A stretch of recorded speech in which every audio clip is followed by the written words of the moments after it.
Hai semuanya, kali ini aku akan menjelaskan tentang pergeseran kesetimbangan dalam reaksi kimia. Kita mulai dari sesuatu yang sederhana ya. Bayangkan, Andi dan Betty sedang bermain jungkat-jungkit. Saat berat mereka seimbang, papan jungkat-jungkit juga seimbang kan? Nah, ini ibarat reaksi kimia yang sedang dalam kondisi kesetimbangan. Kalau Adi menekan kakinya ke tanah dan mendorong naik, Betty akan turun. Itu artinya kesetimbangannya terganggu. Tapi nanti saat keduanya berhenti bergerak, jungkat-jungkit akan seimbang lagi, tapi dalam posisi yang baru. Ini mirip dengan reaksi kimia. Saat kita mengubah kondisi sistem seperti menambah zat, menaikkan suhu, atau menekan gas, reaksi akan bergeser ke arah tertentu agar bisa mencapai keseimbangan baru. Inilah yang disebut dengan pergeseran kesetimbangan. Menurut hukum Le Chatelier, kalau suatu sistem kesetimbangan diberi gangguan, maka sistem akan merespon dengan melakukan reaksi untuk menolak perubahan itu. Misalnya, kalau kita tambah zat bereaksi, maka sistem akan mencoba mengurangi kelebihan itu dengan membentuk lebih banyak produk. Jadi, reaksi akan bergeser ke kanan. Kalau kita menambahkan produk, maka reaksi akan bergeser ke kiri. Jadi secara sederhananya, kesetimbangan kimia itu seperti jungkat-jungkit.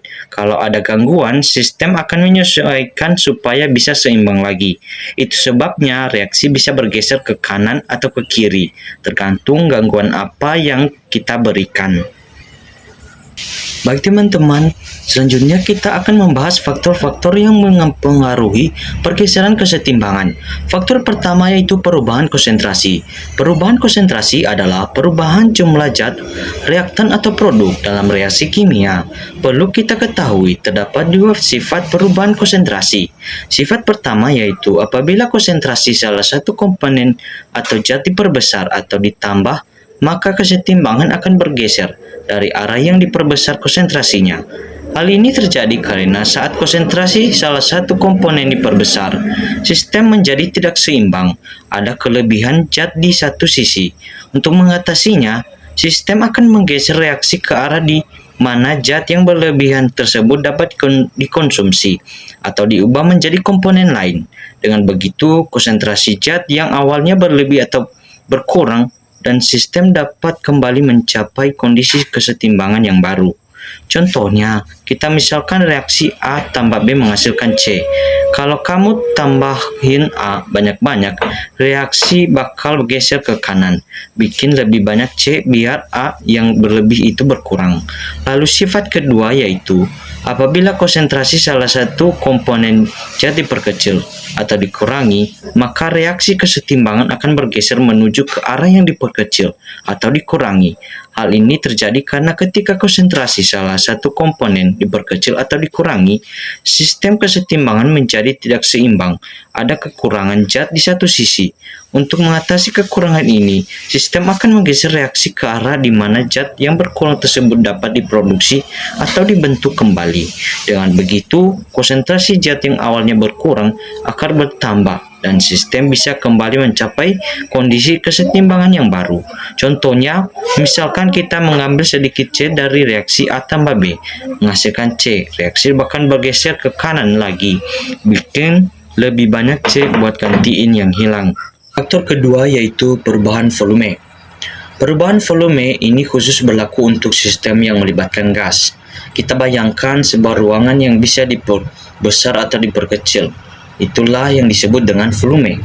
Konsep sederhana dari volume yaitu, jika volume ruangan diperkecil atau tekanannya diperbesar, sistem akan berusaha mengurangi jumlah partikel gas. Ini berarti kesetimbangan akan bergeser ke arah yang menghasilkan jumlah mol gas yang lebih sedikit. Sebaliknya, jika volume ruangan diperbesar atau tekanannya diperkecil, sistem akan berusaha menambah jumlah partikel gas. Artinya, kesetimbangan akan bergeser ke arah yang menghasilkan jumlah mol gas yang lebih banyak. Agar dapat kita mengerti, kita ambil contoh yang sederhana saja ya. Kita bayangkan sebuah pabrik yang memproduksi roti. Nah, roti ini kita anggap sebagai gas ya, dan bahan bakunya juga gas. Reaksinya yaitu tepung ditambah air itu menghasilkan roti. Kalau kita memperkecil ukuran pabrik atau volumenya diperkecil, pabrik akan terasa sesak, bukan? Nah, untuk mengurangi kesesakan tersebut, pabrik akan bergeser ke arah yang menghasilkan lebih sedikit barang yang memakan tempat. Misalnya, 2 mol bahan baku atau tepung dan air menghasilkan 1 mol roti. Karena sisi roti punya mol gas yang lebih sedikit, maka kesetimbangan akan bergeser ke arah kanan, yaitu ke arah roti. Sekarang kalau kita memperbesar ukuran pabrik atau volumenya diperbesar, pabrik akan terasa kosong. Untuk mengisi kekosongan, pabrik akan bergeser ke arah yang menghasilkan lebih banyak barang atau bahan baku.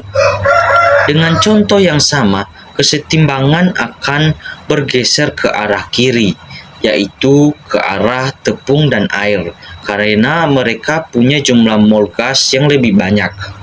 Selanjutnya, faktor yang ketiga, yaitu perubahan suhu. Nah, perubahan suhu ini bisa mempengaruhi semua jenis reaksi kesetimbangan, baik itu gas, cairan, maupun padatan. Di sini kita perlu tahu apakah reaksi itu eksoterm alias melepas panas atau endotherm yaitu menyerap panas. Konsepnya juga sederhana.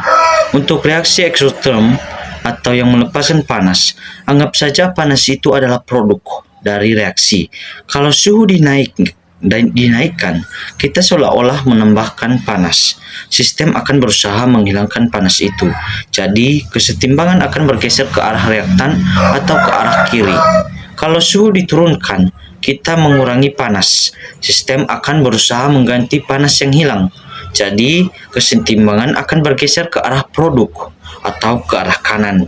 Untuk reaksi endotherm atau yang menyerap panas, anggap saja panas itu adalah reaktan dari reaksi. Kalau suhu dinaikkan, kita menambahkan panas. Sistem akan berusaha menggunakan panas itu. Jadi, kesetimbangan akan bergeser ke arah produk atau ke arah kanan. Kalau suhu diturunkan, kita mengurangi panas. Sistem akan berusaha mencari panas itu. Jadi, kesetimbangan akan bergeser ke arah reaktan atau ke arah kiri. Contoh mudahnya, kita bayangkan sedang membuat es batu. Reaksinya yaitu air menghasilkan es ditambah panas. Ini adalah reaksi eksoterm. Karena saat air membeku menjadi es, dia melepaskan panas. Kalau suhu dinaikkan, misalnya ruangan jadi lebih hangat, panas dari ruangan akan ditambahkan ke sistem. Karena es batu itu melepaskan panas untuk terbentuk, kalau ada tambahan panas, sistem akan bergeser ke arah yang menyerap panas itu, yaitu ke arah air atau cair. Es batu menjadi cair. Nah, kalau suhu diturunkan, misalnya ruangan jadi lebih dingin, panas dari sistem akan diambil atau berkurang. Karena sistem butuh melepas panas untuk jadi es dan panasnya berkurang, maka sistem akan lebih cenderung bergeser ke arah es atau padat. Air akan membeku lebih cepat. Semoga penjelasan dan contoh-contoh ini mudah dipahami ya. Sekian saja, terima kasih.